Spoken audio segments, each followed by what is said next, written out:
Okay, I'm going to start with a quote from Bowlby. And let me just read it. Throughout adult life, the availability of a responsive attachment figure remains the source of a person's feeling secure.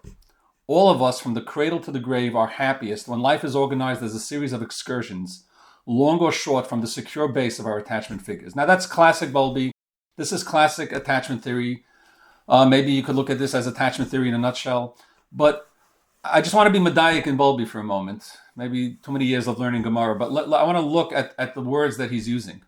Because we sometimes, when we read attachment literature, we sometimes focus only on one half of the picture.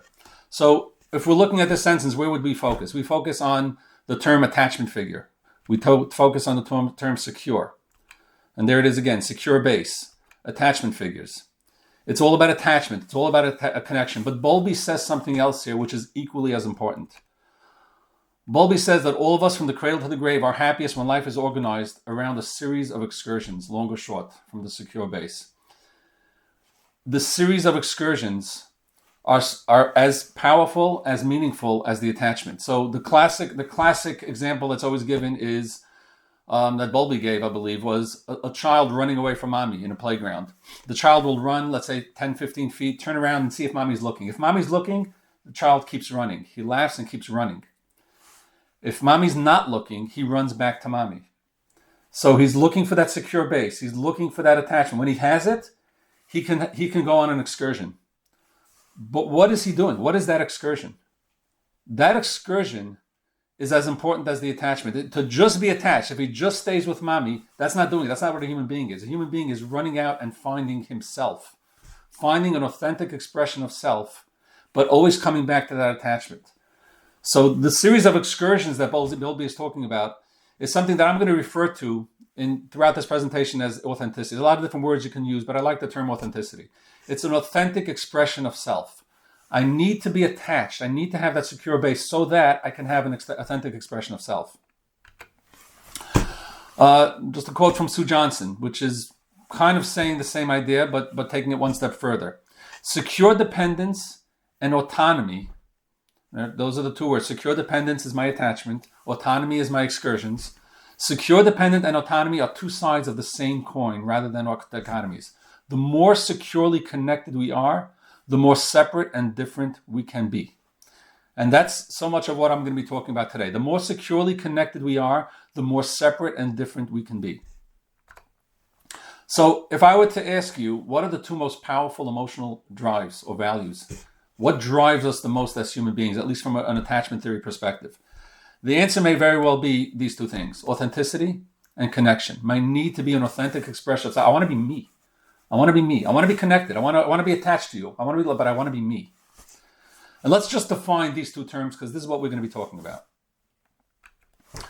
So let's define connection or attachment. The need to be connected to other human beings, the need to love and be loved, to have that kind of relationship, to be cared for, to feel safe, to feel secure, to belong. Belonging is a very powerful part of it. To be able to depend on others, to be dependent.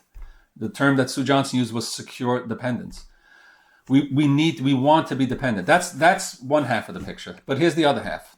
Authenticity, the need to be me, to be an authentic expression of myself, to have freedom, to be independent, to be autonomous, to create, to expand, to fill the world with myself. Now, do you see the problem? Because if we line these two things up side by side, what we're looking at is two things that pull in opposite directions. It's a tug of war. If I want to be really connected to you, but at the same time, I want to be a self. So before we even get to marriage, let's say in a community, if you look at me, you'd see me. I'm wearing a white shirt. You can't see it on Teams, but I have black pants. I have a beard. With this costume, I can get myself into literally any Litvish yeshiva in Muncie. I belong. I'm connected. I'm really connected. But let's say a true, authentic expression of self was a pink flower-colored shirt with shorts and open-toe sandals and a ponytail, and that was me. That would be I could do that. I could really do that, and lose 99% of my connections, including my wife and kids, maybe. But so they're pulling in opposite directions. So in order to be part of the community, in order to belong, to be loved and be loved, to be cared for, to feel safe, to feel secure. I need to sacrifice some of my authenticity. At the same time, if I sacrifice too much of my authenticity, there's no me anymore. So how much authenticity? And look at a 2-year-old doing this. A 2-year-old is a 2-year-old wants to be me. I want to do it myself. But then he goes running to mommy. This struggle between I want to do it myself and I want mommy to help me, and they're pulling in opposite directions. But according to Bowlby, it's not just a battle pulling in opposite directions. Something else is happening. Right? The first thing is each of these needs pulls in opposite directions. And from the earliest age and all through life, we struggle to balance these two conflicting needs. It's a constant struggle to balance these two conflicting needs. And of course, we're going to get into marriage. But in marriage, when you see a couple in front of you arguing, that's what's happening.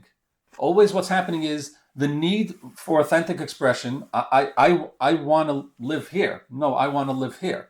I want the couch on that part of the room. I want the couch over there. That's authenticity. That's my authentic expression of self. But why are they fighting? They're fighting because they want to be connected. And they're struggling with, so how much do I give up and how much do I connect? But here's the other side of that. According to Bowlby, according to attachment theory, even as these needs pull in opposite directions, they also need each other and deeply depend on each other.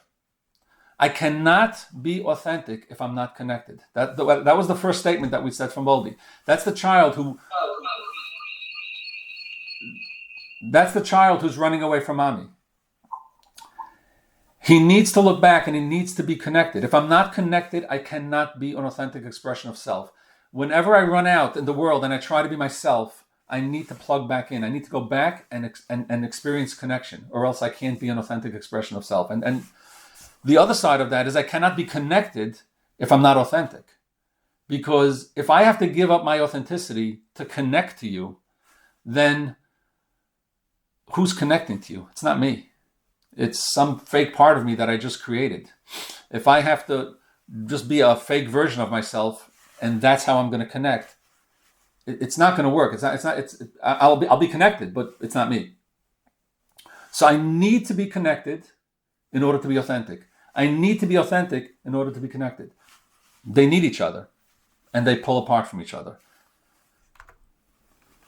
Therefore, okay, and just follow this through step by step. Those places in life where I feel most connected, look around, whether it's community, whether it's marriage, whether it's family, those places in life where I feel most connected will challenge my authentic self, always. Wherever I feel most connected, I will experience the most challenge to my authentic self. Why? If I'm really connected to you, this is my family, this is my community, this is my marriage, then I really want to be connected to you. Let's start the other way. If I'm not connected to you, I don't care what you feel about me. I don't care if you love me. I don't care if I belong. So I can be myself. I can be whoever I want to be. My authentic self can come out because I don't care about the repercussions. If I need to be connected to you, then I have to be very careful about my authentic self. Because there may be parts of me that you don't like. There may be parts of me that don't fit into the community, that don't fit into my family. So I have to suddenly my authenticity is challenged. Those places in life where I feel most connected are those places that will challenge my authentic self the most. And those places in life where I feel most connected will nurture my authentic self. So if you watch what's going on here, let's get to marriage. If marriage is that place that I am the most deeply connected, then, right? And hopefully that's the place, or at least that's the place where I want to be the most deeply connected. That's the place, that's really the only place in my life that I make a lifetime commitment to an attachment figure. I'm making you into my primary attachment figure. You are going to be the place where I am most deeply connected. Then marriage will challenge my authenticity. Just going back to what we said before. If marriage is the place that I am the most deeply connected, then marriage will challenge my authenticity like no other place in the universe. And it does. It's the place where I most want to be connected, but wait a second, who I am may not connect to you, so now I really have to work on what do I do? What do I do with my authenticity? And if marriage is that place that I am most deeply connected, then in marriage I will find my authenticity like in no other place in the universe. So marriage is that place that challenges my authenticity like no other place in the universe. And it's also the place where I find my authenticity like no other place in the universe. This sounds like a mess. This sounds like a huge mess, but it's not. It's really the beauty of marriage. And I might even go so far as to say, maybe it's a little bit of a chutzpah, a little bit of audacity over here to say this, but why are we married? This may cut to the core of why marriage is so critical. And I want to add another piece here. It's not so black and white. Being connected may be a deep value of mine, and therefore may be an expression of my authenticity. So how we even define connection and authenticity goes into a real gray area. Being connected may be a deep value of mine. So therefore, being connected may be an expression of my authenticity. So being authentic in other areas may be challenging other values of mine, which is connection. Being able to sacrifice of myself, being able to sacrifice of myself may be a deep value of mine, and therefore may be an expression of my authenticity also. So giving up my authenticity may be an authentic expression of self. I'm just putting in that to make it a little bit more confusing. So let's understand the dance of marriage. What's happening in marriage? What's happening in a couple that's sitting in front of me, or for that matter, what's happening in our own marriages? What's happening in a marriage when Sorry, just quickly. Yeah. There's a little, I'm not sure if you're hitting the desk or hitting something. There's a little feedback every so often, and it sounds like you may be talking with your hands. So that's great. Just keep in mind with the audio. Okay, so since I can't stop talking with my hands, I'm just going to move a little bit away from the desk. That way. Thank you. Okay, but thanks. Okay, I want to be as connected. This is when you look at a couple in front of you, or if you look at your own relationships, this is what's happening.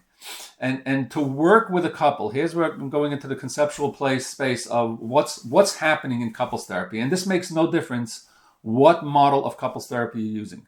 You could be using Gottman, you could be using EFT. To conceptualize what's happening in the couple in front of you, this piece here is really important. The dance of marriage is, I want to be as connected to you as possible, and at the same time, I very much want to be me. You want to be as connected to me as possible, and at the same time, you very much want to be you. So now, here's the challenge. Can I be me, and at the same time help you be you? Can we become more connected to each other even as we become ourselves? Right? We said before that it's a contradiction. In order for me to be connected, I may have to give up some of my authenticity. So, yeah, but in order for me to be authentic, I need to be connected to you. The challenge is, I might say, okay, I got to find some kind of compromise and find that place where authenticity and connection sort of balance each other out. Or is it possible to become more authentic and at the same time more connected? And then more connected and more authentic, and more authentic and more connected. Can we do that in the marriage? You might say, okay, marriage is just that place. I need to find just the right balance of authenticity and connection, just like I do in a community, just find that right place and just kind of make it work. So I'll give up a little bit of the connection, I'll give up a little bit of the authenticity, and boom, we make it work. Or is it possible to keep increasing that? Can I keep moving my authenticity and connection up? Couples therapy is not, if you look at what's EFT or Gottman are trying to do, EFT more than Gottman. Gottman sometimes goes to a very practical place of, okay, just sacrifice some authenticity, sacrifice connection, and then you make it work. But for the most part, the goal is something very different than that. The goal is, in couples therapy, can I get this couple to a place, not where they're compromising one or the other and just kind of making it work. Can I get this couple to a place where authenticity is increasing even as connection is increasing, and connection is increasing even as authenticity is increasing? What's the mechanism that allows us to do this? Now, there's a mechanism. God created a mechanism that allows this to take place in the marriage. And that mechanism is something called marital conflict. Conflict is the way we achieve these goals. Conflict is not something that sometimes happens in a marriage. It's something that's built into the very fabric of a marriage. So important to remember this in our own marriages, but especially in our own marriages, but also when we're looking at couples that we're working with. Conflict is not something that works against the marriage. Rather, it's a critical part of the dance that makes marriage work. And we'll just explain how that works. I'm going to start with two approaches to marital conflict. There's really three approaches to marital conflict, but let's do the first two. The first two approaches is usually how clients come into our office. The first approach is I can attempt to assert my authenticity at the core. We're in a conflict, right? I want to move to California. You want to move to Florida. I want my kids to go to that yeshiva. You want your kids to go to that. You want my kids to go to that yeshiva. We're in a conflict. Now, usually when the couples come in, they're doing one of the two of the following. I can attempt to assert my authenticity at the cost of connection. What does that look like? Nobody in their right mind would move to California. That's crazy. I don't know, but it's probably because of your mother and your father and your childhood stuff, but that's insane. Yeah, but Florida, you can't live in that hot sun. Or why would you want the couch over there? I'm asserting my authenticity. I'm telling you what is right and what is wrong, and connection suffers. That's about, let's say, 50% of couples that come into couples therapy. Here's the other 50%. I can attempt to stay connected at the cost of my authenticity. So fine, we'll move to California if that's what you want. Fine, we'll put the kids in that yeshiva if that's what you want. Fine, we'll live in that kind of house or in that community if that's what you want. Fine, we'll put the couch there. I'm staying connected, but what's happening is, as I'm doing that, I'm losing my authenticity. I'm not myself. So many times couples come in and one spouse, or sometimes even both spouses, will say to me, after I got married, I just lost who I am. I lost myself. I don't even know who I am anymore. And if I have no authenticity, there's no connection either. So my attempts to connect will cost me my authenticity, but when there's no authenticity, there's no connection. I lose both. In the first approach, I'm asserting my authenticity, but I'm losing connection. If I lose connection, I lose my authenticity also. We lose everything. In the second approach, I lose everything also. In both of these approaches, I risk losing both my connection and my authenticity. If I can't, because remember, according to Bowlby, if I can't have both, then I can have neither. When a couple comes into couples therapy, they're usually engaging in one of these two approaches, but couples therapy can help them find a third approach. What's the third approach? Third approach to marital conflict is, can I assert my authenticity and at the same time make it safe for you to assert yours? Can you assert your authenticity and at the same time make it safe for me to assert mine? We're making it a safe place for each other to assert authenticity. In order for me to hold your authenticity, I may have to discover a deeper and more genuine level of my own authenticity, right? You're saying something now. I'm going to let you express why you want your kids to go to that yeshiva. I'm going to make room for that. As you're doing that, it's driving me crazy. I want to scream, run, yell, why? Why is it doing that to me?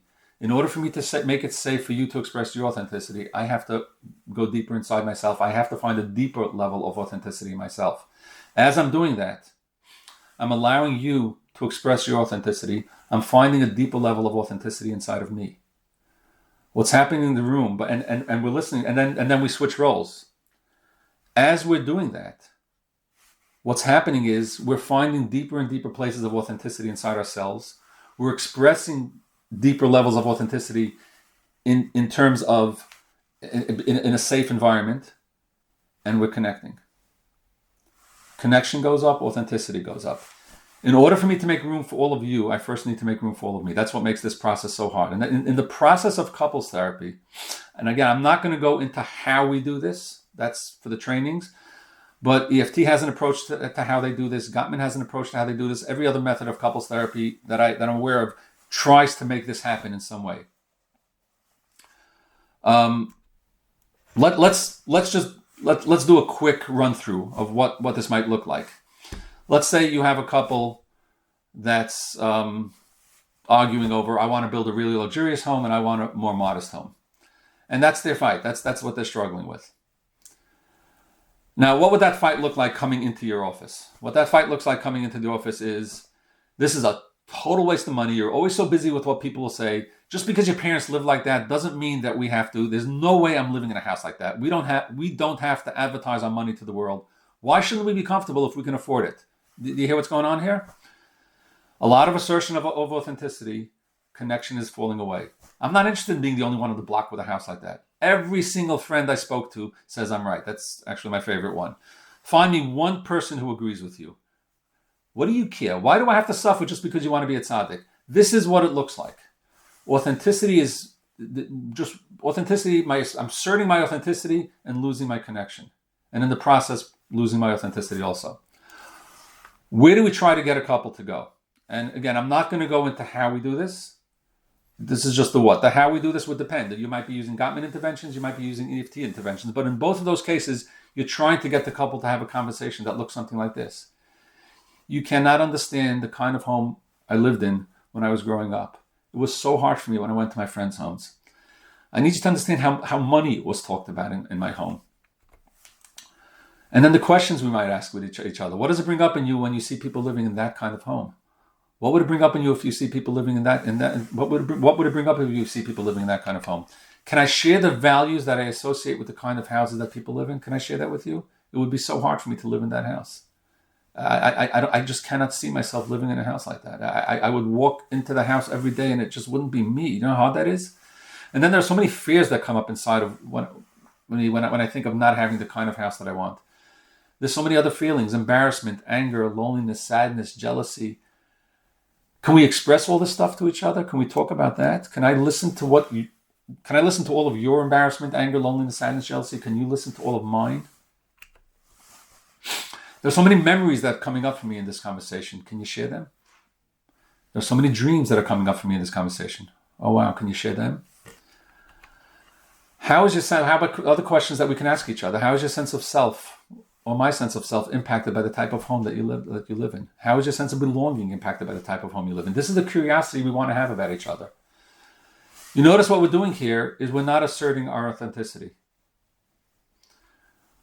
We're asking our spouse to assert their authenticity and making it safe for them. But in order to do that, I have to go to a more authentic place inside of me. So we're both becoming more authentic. And as we're becoming more authentic and listening to each other, we're both becoming more connected. Now, so what kind of house are we going to live in? That's not part of this conversation. We'll figure that out after we have this conversation. This is a conversation about connection and authenticity. And that's where marriage therapy tries to take a couple. A couple comes into a conversation. It's all about the house. It's all about the content. And couples therapy tries to take them to a place of it's not about the content. It's about connection. It's about attachment and authenticity. When you have that kind of conversation, almost always, I wouldn't say always, but almost always, the couple will come to a place. They'll figure it out. The challenge in engaging in the third approach is creating safety and trust, which is not what we're going to talk about here. Again, I'm not going into, in the next grand rounds, I'm going to talk about how to create safety and trust. But the challenge in engaging in the third approach is creating safety and trust. None of what I'm talking about will work unless there is a safety in expressing my authenticity. When a spouse does not feel safe expressing their authenticity, then this third approach to marital conflict is not possible. It's not possible.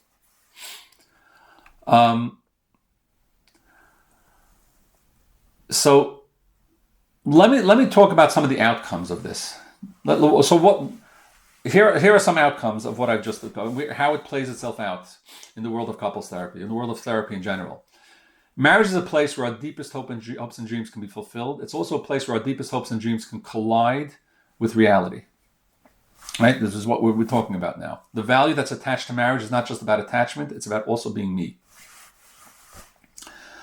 When we sit with a couple, this is so important.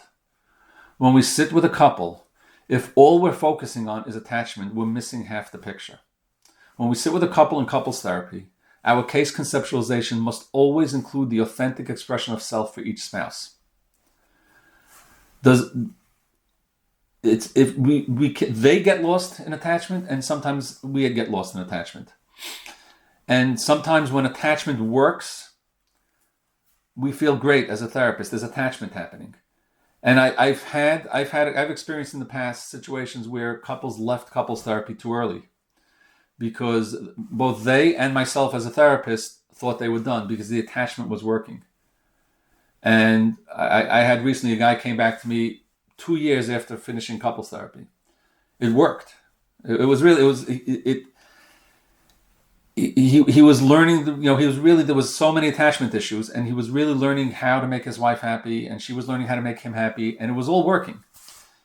And he came back to me 2 years later. I actually had two situations like this. Pretty recently, within the last year. In both cases, it was the guy who came back to me over 2 years later. One case it was over 3 years later, saying couples therapy worked great. Our marriage is in a much better place. I don't know who I am. I just don't know him. And one guy, actually, his whole business suffered, and his whole sense of self suffered because he was very confused about himself, because so much of what was happening, and the marriage, even though there was connection, it was starting to go to a place of rote, because once the authenticity is there, the connection starts to, we're not fighting, but there was so much distance in the relationship. We need to be so careful in couples therapy that we're addressing both issues. The connection may be working, but how much authenticity has each spouse relinquished in order to achieve that? That's a question we always have to ask ourselves. There's another outgrowth of this, that's really important. Couples therapy is a path of individual growth and introspection. It's not just about the marriage. Sometimes a client is unable or unwilling to engage in individual therapy. You cannot get him into individual therapy. I said him because I guess most of the time it is the guy. The woman has been going to therapy for 5 years. The husband says therapy schmerapy, and it doesn't need therapy, and he's not in touch with his emotions at all.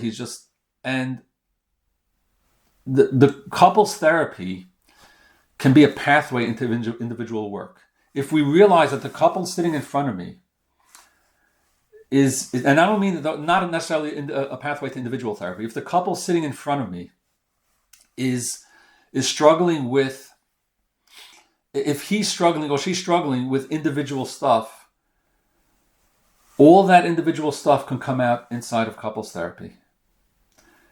Because what's happening in the room now is his authenticity, his sense of self is being challenged. He wants the connection, but he doesn't want to look at himself.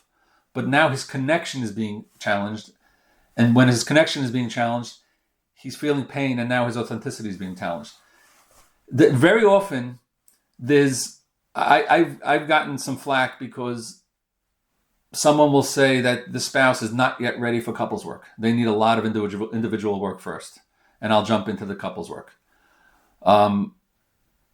Because you're right, he's not ready for couples therapy. Maybe couples therapy can get him to be ready for couples therapy. He or she is not ready for couples work. They need a lot of individual work first is not always an accurate statement, even if it's true.